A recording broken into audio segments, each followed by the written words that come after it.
Ladies and gentlemen, today we will be discussing a deeply complex and significant issue, the ethics of war on drugs, particularly in the context of the Philippines under President Rodrigo Duterte's administration, using the ethical frameworks that we have discussed in this class.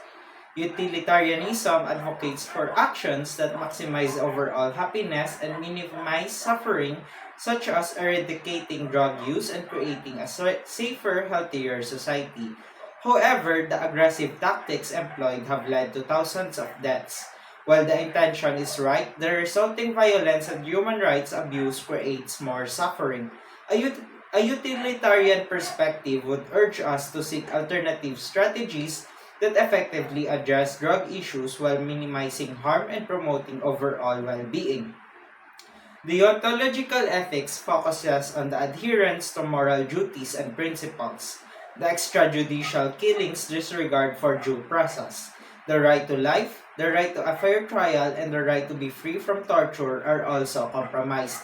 From a deontological standpoint, such actions are clearly unethical regardless of the intended outcomes. Upholding the rule of law and respecting human dignity must remain paramount in any ethical approach to combating drug problems. Virtue ethics emphasizes the importance of character and the virtues that individuals and societies should cultivate.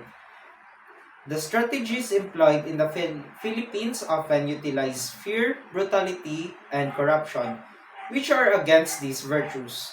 To align with virtue ethics, the focus should shift towards rehabilitation, education, and community support. The war on drugs, characterized by its harsh and often lethal methods, conflicts with the natural law principle of respecting human life and dignity. Policies should be designed to promote the common good and support the natural human inclination towards health and well-being.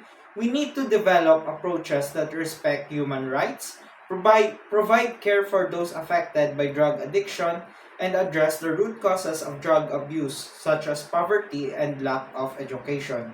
In conclusion, when we examine the war on drugs in the Philippines through the lenses of various ethical frameworks, a clear picture emerges. The approach utilized by PRD's administration is met with ethical challenges. To create a truly ethical and effective strategy, we must shift towards methods that maximize overall happiness, uphold fundamental human rights, cultivate virtuous behaviors, and align with the natural dignity of human beings.